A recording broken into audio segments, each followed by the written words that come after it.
नमस्कार दोस्तों, all T channel पे आपका फिर से एक बार स्वागत है। अब यहाँ पर देखा जाए तो इससे पहले मैंने आप लोगों को बाल विकास एवं शिक्षा शास्त्र के अंतर्गत, मनोविज्ञान के अंतर्गत बहुत सारे टॉपिक जो है आप लोगों को दे दिया हूँ। जो अभी का टॉपिक है वो है आपका बहुत ही महत्वपूर्ण है। यहाँ से 2-3 प्रश्न आते ही हैं, जिसका नाम है आपका समाज निर्माण में लैंगिक मुद्दे। अब इसके बारे में हम अभी जानेंगे। तो समाज निर्माण में लैंगिक मुद्दे जो हैं वो किस प्रकार से हैं उसको हम देखते हैं। लैंगिक मुद्दे, लैंगिक असमानता का आधार स्त्री और पुरुष की जैविक बनावट ही नहीं बल्कि इन दोनों के बारे में प्रचलित रूढ़ छवियां और स्वीकृत सामाजिक मान्यताएं, या देखा जाए तो बहुत ही एक तरह से रूढ़िबद्ध धारणाएं हमारे समाज में हैं। लड़के और लड़कियों के पालन पोषण के देखा जाए तो क्रम में यह मान्यता उनके मन में बैठा दी जाती है कि महिलाओं की मुख्य जिम्मेदारियां गृहस्थी चलाने और बच्चों का पालन पोषण करने की है। यह तथ्य अधिकार परिवारों के श्रम के लैंगिक विभाजन से झलकता है। महिलाएं घरेलू कार्य करती हैं, जैसे भोजन बनाना, सफाई करना, कपड़े धोना आदि, जबकि पुरुष घर के बाहर का काम करते हैं। ऐसा नहीं है कि पुरुष से सारे काम नहीं कर सकते। देखा जाए तो दरअसल वे सोचते हैं कि ऐसे कामों को करना महिलाओं की जिम्मेदारियां हैं। इसे ही लैंगिक मुद्दे कहा गया है, जो एक रूढ़िबद्ध धारणाओं में बदली हुई है कि कुछ काम ऐसे हैं जिसे महिलाएं सिर्फ करेगी और कुछ काम ऐसे हैं जिसे सिर्फ पुरुष ही करेगा। आगे हम देखते हैं, इस पे बहुत ही गहरा आप लोग क्या करेंगे, चिंतन करेंगे और इसको ध्यान से आप पढ़ेंगे। यहाँ से तो 2-3 प्रश्न आते ही हैं। आगे है आपका विद्यालय में लैंगिक भेदभाव। अब इसको हम देखते हैं। विद्यालय में लैंगिक भेदभाव ना हो, इसके लिए यह आवश्यक है कि शिक्षकों को लिंग पक्षपात पूर्ण व्यवहारों का अधिसंज्ञान हो, अर्थात उन्हें लिंग भेद से संबंधित विभिन्न पूर्वाग्रहों एवं रूढ़िबद्धता का ज्ञान हो। किसको हो? तो शिक्षकों को हो। तभी वे इस प्रकार के व्यवहार को हतोत्साहित कर सकते हैं। शिक्षकों को रूढ़िबद्ध धारणाओं से बचना चाहिए। आप शिक्षक बनने जा रहे हैं एवं लड़कों व लड़कियों से समान व्यवहार करना चाहिए। शिक्षकों को लैंगिक पूर्वाग्रह एवं रूढ़िबद्धता से ऊपर उठकर सभी छात्र एवं छात्राओं को पढ़ाई, खेलकूद, विद्यालय समारोह आदि में समान अवसर उपलब्ध कराना चाहिए। बिल्कुल ही महत्वपूर्ण टॉपिक है। आप देख लीजिए, जो भी कार्य होगा विद्यालय के अंदर, शिक्षक के रूप में आप दोनों से करवाएंगे, लड़का से भी और लड़कियों से भी। आगे है आपका समाज से लैंगिक पूर्वाग्रह एवं रूढ़िबद्धता को समाप्त करने के लिए शिक्षकों का यह दायित्व है कि वह उदाहरण देकर छात्र छात्राओं को यह समझाएं कि लड़कियां भी घर के बाहर का कार्य कर सकती हैं। जैसे कि आजकल लड़कियां देखा जाए तो सेना, खेलकूद जैसे क्षेत्रों में भी अच्छे प्रदर्शन कर रही हैं। इसी प्रकार घरेलू कार्य में लड़कों को भी सहयोग करना चाहिए और इस प्रकार के विचारों के प्रसार में शुरुआत में थोड़ी कठिनाइयां अवश्य हो सकती है, किंतु इसके दूरगामी परिणाम होंगे। हमें उनको शिक्षा देना है कि जो कुछ ऐसे कार्य हैं जिसे लड़कियां भी कर सकती हैं और कुछ ऐसे कार्य हैं जिसे लड़का भी कर सकता है।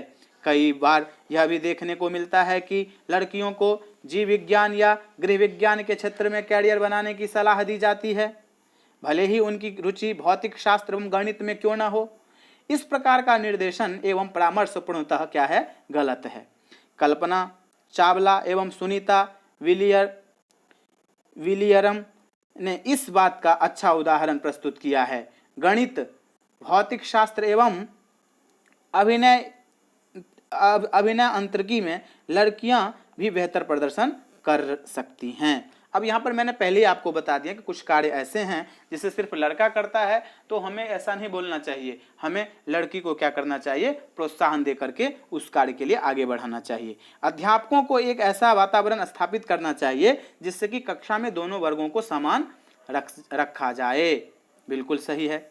अब देखिए, लिंग के आधार पर प्रोत्साहित करने के लिए बालिकाओं के लिए भारत सरकार एवं राज्य सरकारों ने कई योजनाएं चला रखी है। उदाहरण के स्वरूप बेटी बचाओ बेटी पढ़ाओ, लाडली योजना, सुकन्या समृद्धि योजना, मुख्यमंत्री बालिका साइकिल योजना, बालिका पोशाक योजना इत्यादि कि ये सब चलाने की जरूरत क्यों पड़ी है? क्योंकि हमारे समाज में जो एक रूढ़िबद्ध धारणाएं चली आ रही थी उसको मिटाने के लिए। आगे हम देखते हैं, आगे है आपका लैंगिक भेदभाव उत्पन्न करने वाले कारक। जो भेदभाव उत्पन्न करता है वह देखिए कैसे करता है। लैंगिक आधार पर भेदभाव की समस्या प्राचीन काल से ही चली आ रही है, जो कि आधुनिक काल में भी विद्यमान है। मनोवैज्ञानिकों ने लैंगिक भेदभाव को के निम्नलिखित कारक जो हैं वो बताए हैं। अब कौन कौन से देखिए, पहला है धार्मिक कारक, जो धर्म के आधार पर है। समाज धर्म द्वारा स्थापित प्राचीन मानदंड पर आधारित है, बिल्कुल सही है। कुछ धर्मों में ऐसी मान्यता कुछ धर्मों में ऐसी मान्यता है कि लड़कियों को घर से बाहर नहीं जाना चाहिए, इस कारण वे शिक्षा से वंचित हो जाती हैं। दूसरा है आपका आर्थिक कारण। आर्थिक रूप से कमजोर समाज परिवार में लड़कों को अधिक प्राथमिकता दी जाती है क्योंकि आय के स्रोत कम होते हैं। ऐसे परिवेश में लड़कियों का सर्वांगीण विकास अवरुद्ध हो जाता है, मतलब रुक जाता है। ऐसा भी नहीं होना चाहिए। तीसरा है आपका स्त्रियों का निम्न स्तर। समाज में स्त्रियों को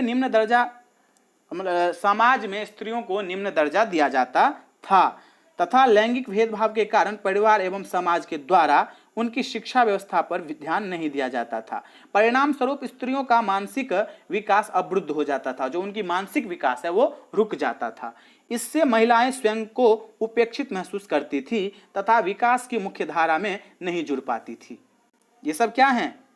भेदभाव उत्पन्न करने वाले कारक हैं। इसे तो बिल्कुल ही ध्यान रखना है आपको, यहीं से प्रश्न बनता है और यहीं से प्रश्न आएगा। चौथा है आपका कि लड़कियों का कम आयु में विवाह। पहले लड़कियों का विवाह बहुत ही कम आयु में करा दिया जाता था, उन्हें पढ़ाया नहीं जाता था, जबकि लड़कों को पढ़ाया जाता था और इससे लड़कियों का मानसिक विकास जो है वो भी रुक जाता था। यह भी एक बहुत बड़ा मुद्दा था। पांचवा है आपका कि सांस्कृतिक कारक। प्राचीन काल समाज से प्रभावित व्यक्ति लड़कियों को पढ़ने के पक्ष में नहीं होते थे। यह आज भी भारत की कुछ देखा जाए तो जनजातियों एवं समाजों में देखने को मिलता है कि वो लड़कियों को नहीं पढ़ाते हैं क्योंकि उनकी संस्कृति क्या है, मान्यता है। अगला है आपका छठा व्यक्तित्व कारक। लड़के एवं लड़कियां का व्यक्तित्व अलग अलग होता है। लड़कियों में संवेगात्मक विकास लड़कों की अपेक्षा अधिक होती है, अर्थात उनमें कोमलता सहनशीलता का अभाव पाया जाता है। दोनों का व्यक्तिगत अलग होने के कारण उनमें भेदभाव उत्पन्न हो जाता है। यह भी बहुत महत्वपूर्ण कारक है। सातवां है आपका मनोवैज्ञानिक कारक। शिक्षा के प्रति कभी कभी लड़कियों की मनोवैज्ञानिक धारणा संकीर्ण होती है और उनके मन में यह भाव होता है कि पढ़ लिख कर क्या करना है, आखिर तो घर का ही काम करना है। इसी को हमें मिटाना है कि पढ़ लिख कर आपको सिर्फ घर का काम नहीं करना है, समाज में जितने भी कार्य हैं उसे आप करेंगे। तो इसलिए शिक्षक को ऐसा मन में ध्यान रखना चाहिए कि ये जो लैंगिक मुद्दे हैं उस पर बहुत ही देखा जाए तो बारीकी से काम करना चाहिए स्कूल में। आगे आप शिक्षक बनने जा रहे हैं, इन सभी बातों को आप ध्यान भी रखेंगे और पहले तो आप टीईटी का जो पेपर देने जा रहे हैं वहां पर इस तरह के प्रश्न आएंगे, उसे आप हल करेंगे। तो चलिए सर, धन्यवाद। अगला वीडियो जो हमारा होगा वो होगा आपका व्यक्तित्व भिन्नता पर। तो चैनल को सब्सक्राइब करें, लाइक करें, अपने दोस्तों में शेयर करें। सर धन्यवाद।